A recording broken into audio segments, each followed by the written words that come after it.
Era uma vez. Terceira parte. Segundo as leis divinas da criação, todo dignitário, todo juiz, fosse qual fosse o cargo que desfrutasse aqui na terra, não deveria nunca ficar em sua atuação sob o abrigo da posição que exerce, mas sim ser responsável pessoalmente e sem proteção como qualquer outra pessoa por tudo quanto fizer em seu cargo. E não só espiritualmente, como materialmente também. Assim, cada qual tomaria as coisas muito mais a sério e com mais cuidado.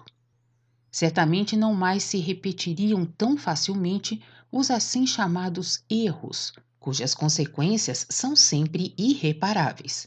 Sem falar dos sofrimentos físicos e anímicos das pessoas atingidas e de seus parentes. Examinemos, todavia, mais de perto o capítulo pertencente também a esse assunto dos processos das assim chamadas bruxas. Quem por acaso chegou alguma vez a examinar os autos de tais processos há de ter enrubescido de vergonha, desejando nunca ter feito parte dessa humanidade. Bastava outrora um ser humano possuir conhecimentos sobre plantas terapêuticas, mediante experiência prática ou adquirida por tradição, e com isso prestar ajuda a pessoas doentes que o procurassem, era, sem mais demora, arrastado a torturas de que por fim só se livraria pela morte na fogueira, a não ser que seu corpo sucumbisse antes às crueldades. Até mesmo a beleza corporal, principalmente a castidade, que se opusesse à vontade alheia, servia de pretexto e motivo. E as atrocidades medonhas da Inquisição? Relativamente poucos são os anos que nos separam desse outrora. Da mesma forma que hoje reconhecemos essas injustiças, também as reconhecia o povo de tais épocas, pois esse não estava ainda tão estreitado pelo raciocínio. Nele ainda repontava aqui e acolá o sentimento, o espírito. Não se reconhece hoje uma total estreiteza nisso tudo? Uma estupidez irresponsável? Fala-se sobre isso com superioridade e encolher de ombros, e todavia, no fundo, nada aí se alterou. Ainda se conserva intacta a presunção estreita com referência a tudo o que não foi compreendido.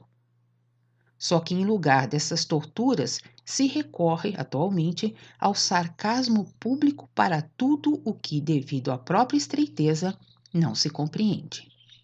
Que cada qual bata no peito e pense seriamente sobre isso, sem restrições.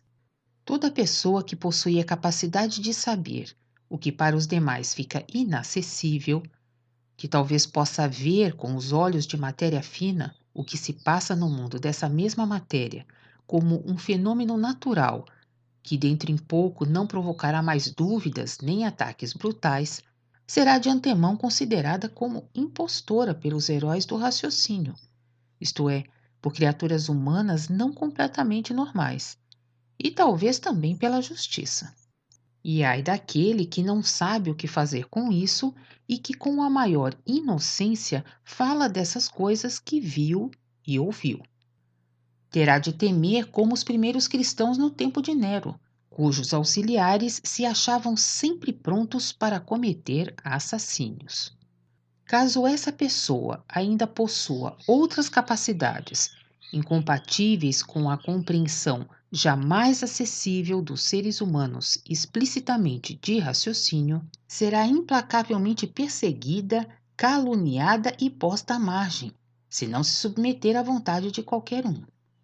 Se possível, será tornada inócua conforme a expressão tão habilmente escolhida. Ninguém sentirá remorsos por causa disso. Um tal ser humano ainda hoje é considerado caça-livre de muitos indivíduos interiormente pouco limpos. Quanto mais restrito um ser humano, maior também a ilusão de perspicácia e o pendor para a arrogância. Não se aprendeu nada com esses acontecimentos dos velhos tempos, com as suas torturas e fogueiras e ridículos autos de processo. pois ainda hoje qualquer pessoa pode impunemente macular e ofender o que é fora do comum e não compreendido. Nisso não é diferente de outrora. Pior ainda do que a justiça foram as inquisições criadas pela Igreja. Aqui, os gritos dos martirizados eram sobrepujados por orações beatas. Era um escárnio em relação à vontade divina na criação. As autoridades eclesiásticas daqueles tempos demonstravam com isso que não tinham a mínima noção da verdadeira doutrina de Cristo, nem da divindade e de sua vontade criadora, cujas leis repousam inabalavelmente na criação. E aí atuam homogeneamente desde o começo até o fim dos tempos. Deus outorgou ao espírito humano, em sua constituição, o livre arbítrio da decisão. Somente nisso é que ele pode amadurecer assim como deve, lapidar-se e desenvolver-se plenamente. Só aí encontra a possibilidade para tanto. Basta, porém, que se reprima essa vontade livre para logo se estabelecer um obstáculo, quando não, um retorno violento. Contudo, as igrejas cristãs, bem como muitas religiões, combatiam outrora essa determinação divina, opondo-se a ela com as maiores crueldades. Queriam, através de torturas e por fim matando, obrigar as pessoas a enveredar por caminhos e fazer confissões que eram contra suas convicções, isto é, contra a sua vontade. Com isso, pecavam contra o mandamento divino. E não somente isso, impediam também as pessoas na evolução de seu espírito, arremessando-as centenas de anos para trás. Se apenas uma centelha de verdadeira intuição, portanto do espírito, se houvesse manifestado nisso, então tal coisa jamais deveria e poderia ter acontecido. Somente a frieza do raciocínio ocasionou esse proceder desumano. É comprovado pela história de que forma agiram até mesmo muitos papas, mandando utilizar o punhal e o veneno para a realização de seus desejos puramente terrenos, seus objetivos. Isso só se podia dar sob a supremacia do raciocínio, que em sua marcha triunfal tudo subjugou, sem se deter em coisa alguma.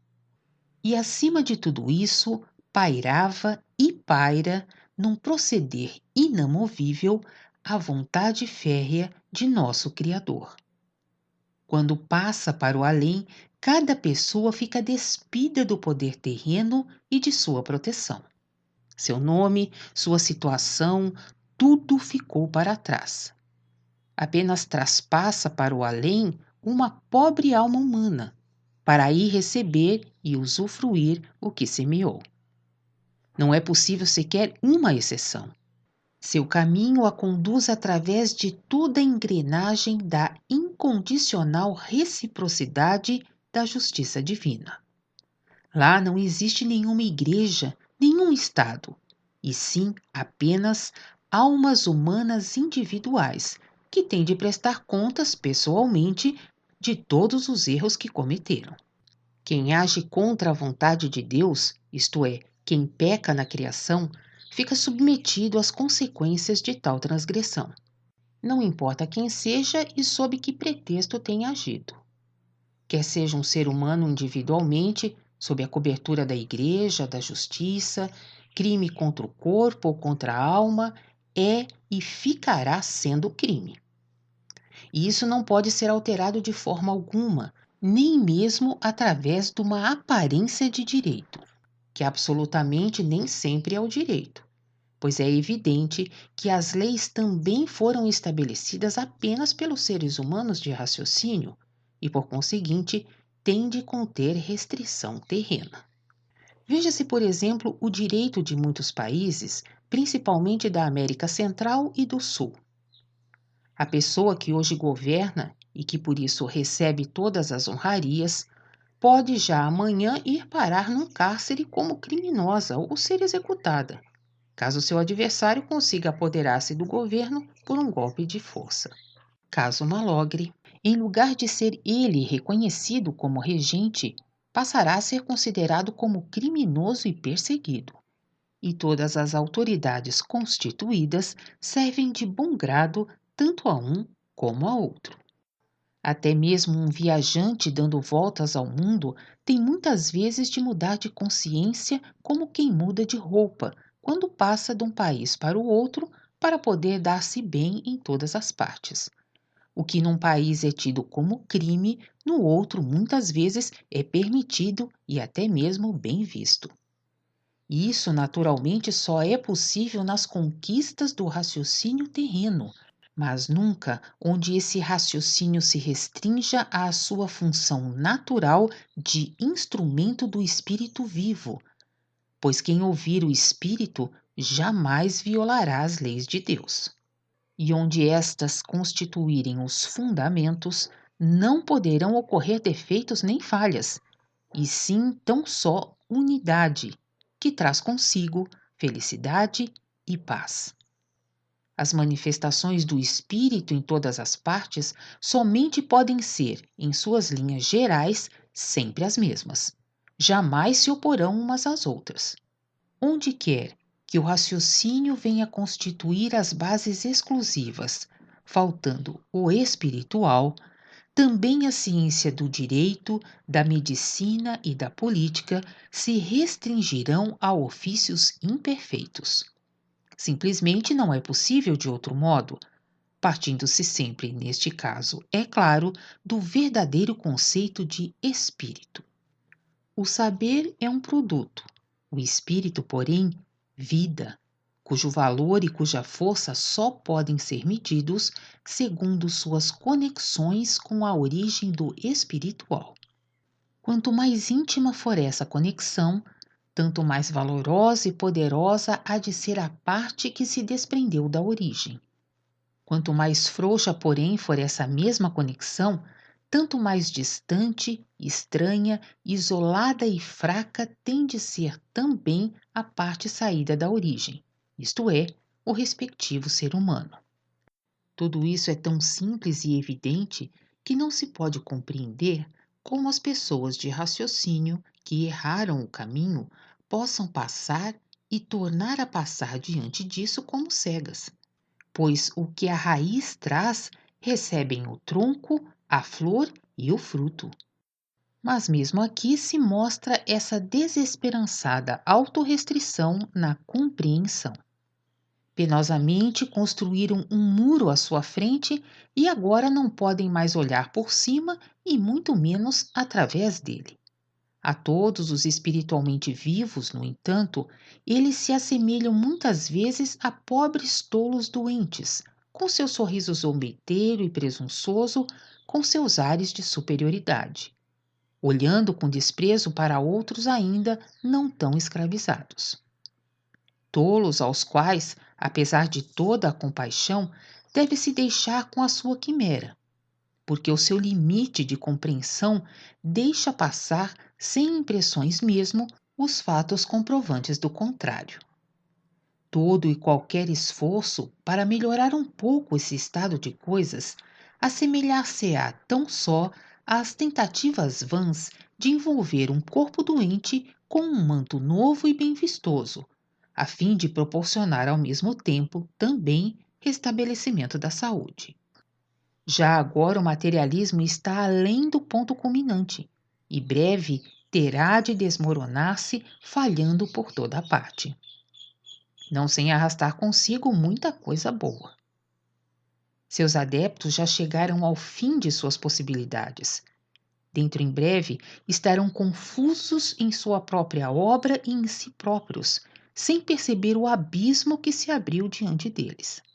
Tornar-se-ão sem demora qual um rebanho sem pastor, não confiando uns nos outros, cada qual rumando por seu próprio caminho, e não obstante isso, prosseguindo a olhar orgulhosos por cima dos outros, e refletidamente seguindo apenas o hábito anterior. E tombarão finalmente às cegas no abismo com todos os sinais de aparência exterior de sua insignificância. consideram ainda como espírito aquilo que apenas é produto de seus próprios cérebros. Como, porém, pode a matéria morta gerar o espírito vivo?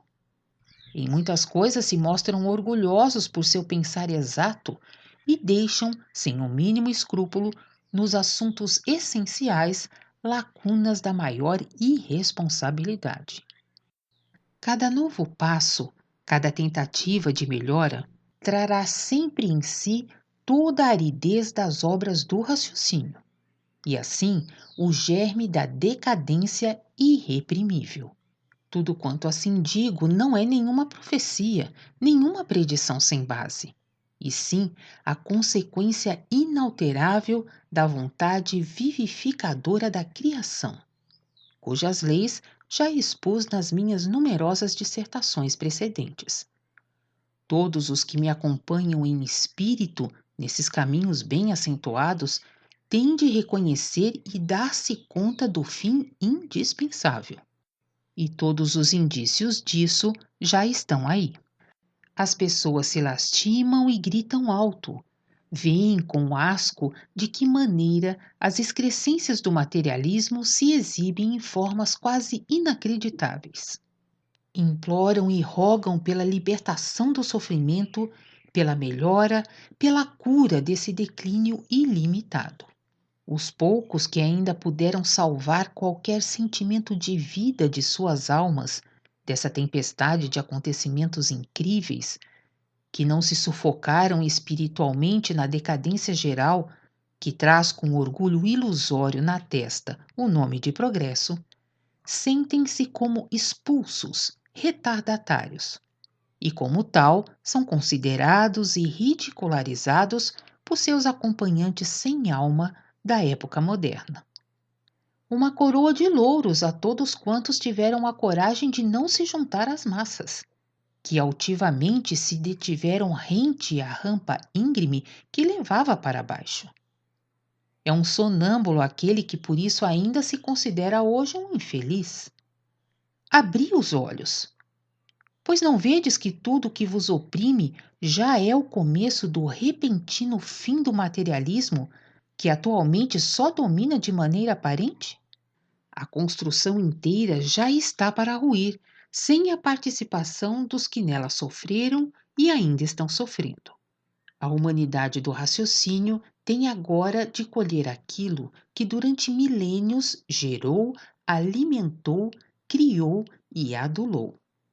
Na contagem humana, um longo período. Para as mãos automáticas de Deus na criação, um breve lapso de tempo. Para onde olhardes, só dareis com um malogro. Recua e se levanta ameaçadoramente em onda como uma pesada muralha, para em breve desfazer-se, despencando e soterrando fundo os seus adoradores. Trata-se da lei inexorável da reciprocidade, que há de mostrar-se terrível nesse desencadeamento, porque durante milênios, apesar de múltiplas experiências, não houve a mínima alteração para algo mais elevado. E sim, pelo contrário, foi alargado ainda mais o mesmo caminho errado. Desalentados, o tempo é chegado.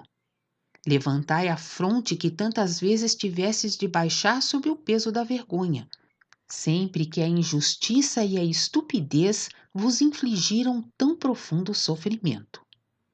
Encarai hoje calmamente o adversário, que assim quis subjugar-vos. As vestes pomposas de até agora já estão bem estraçalhadas. Através de todos os seus buracos já se vê finalmente a figura em sua forma verdadeira. Incerto, mas nem por isso menos arrogante, torna-se visível o fatigado produto do cérebro humano, o raciocínio, que se deixou elevar a espírito, sem compreender.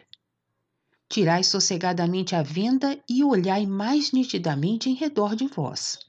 Um olhar de relance por alguns bons jornais geralmente basta para dar uma visão clara de toda uma série de coisas. Ver-se-á um esforço paroxístico para se agarrarem ainda a todas as velhas aparências. Procura-se com arrogância, e não raro com sarcasmos grosseiros, encobrir toda essa incompreensão que cada vez se exterioriza mais nitidamente. Muitas vezes uma pessoa se esforça, empregando expressões insípidas, para julgar algo do que, na realidade, não possui terminantemente sequer um vislumbre de discernimento. Até pessoas com qualidades assaz boas debandam desanimadas para caminhos pouco limpos, somente para não terem de confessar que muitas coisas ultrapassam a capacidade de compreensão de seu próprio raciocínio, sobre o qual se apoiavam exclusivamente até bem pouco tempo. Não percebem quanto é ridículo o seu procedimento, não veem a nudez que dessa maneira só ajudam a aumentar. Confusos, ofuscados, em breve enfrentarão a verdade, olhando entristecidos para a sua vida estragada. Reconhecendo assim envergonhados que não passa de estupidez o que era tido como sabedoria. Até que ponto já se chegou hoje? Trunfo é o atleta. Acaso um investigador sério, que levou decênios lutando para afinal descobrir um soro que salva anualmente centenas de milhares de pessoas, protegendo-as, adultos e menores, contra os perigos de doenças fatais, acaso já se viu tal pessoa poder ter festejado os tamanhos triunfos, como um boxeador que vence por processo inteiramente material e bruto seu adversário? Acaso uma única alma humana lucrará com isso? Só terrenal, completamente terrenal, isto é, inferior em toda a obra da criação, correspondendo inteiramente ao bezerro de ouro do trabalho do raciocínio. Como triunfo desse príncipe fictício de barro tão preso à terra sobre a restrita humanidade. E ninguém vê esse resvalar tempestuoso rumo ao abismo horrendo. Quem sente isso intuitivamente mantém-se por enquanto em silêncio, com a consciência envergonhada de que seria ridicularizado se falasse. Trata-se já de uma confusão doida onde desponta o reconhecimento da incapacidade. E com o pressentir do reconhecimento, tudo se revolta mais ainda, seja por teimosia, por vaidade e, não por último, pelo temor e o pavor do que há de sobrevir. Não querem por nenhum preço já agora pensar no fim deste grande erro. Agarram-se paroxisticamente na orgulhosa construção dos milênios passados, que tanto se assemelha à construção da Torre de Babel e acabará identicamente. O materialismo até agora não vencido traz em si o pressentimento da morte, que mês após mês se torna mais evidente. Nas inúmeras almas por toda a parte, na terra inteira, isso já se faz sentir. Sobre o brilho da verdade, só resta uma tênue camada de concepções velhas e falsas que o primeiro golpe de vento purificador soprará para longe, de modo a assim libertar o núcleo cujo luzir se ligará a tantos outros, desenvolvendo sua auréola radiante que se elevará, como uma chama de agradecimento, em direção ao reino da luminosa alegria aos pés do Criador. Será a época do tão almejado reino do milênio, que está diante de nós como grande estrela da esperança em radiante promessa. Ficará assim remido finalmente o grande pecado da humanidade inteira contra o espírito, que o deixou preso à terra por meio do raciocínio.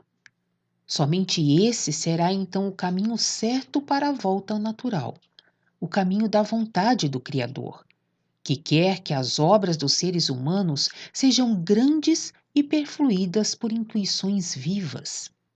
E a vitória do espírito será também, simultaneamente, a vitória do mais puro amor.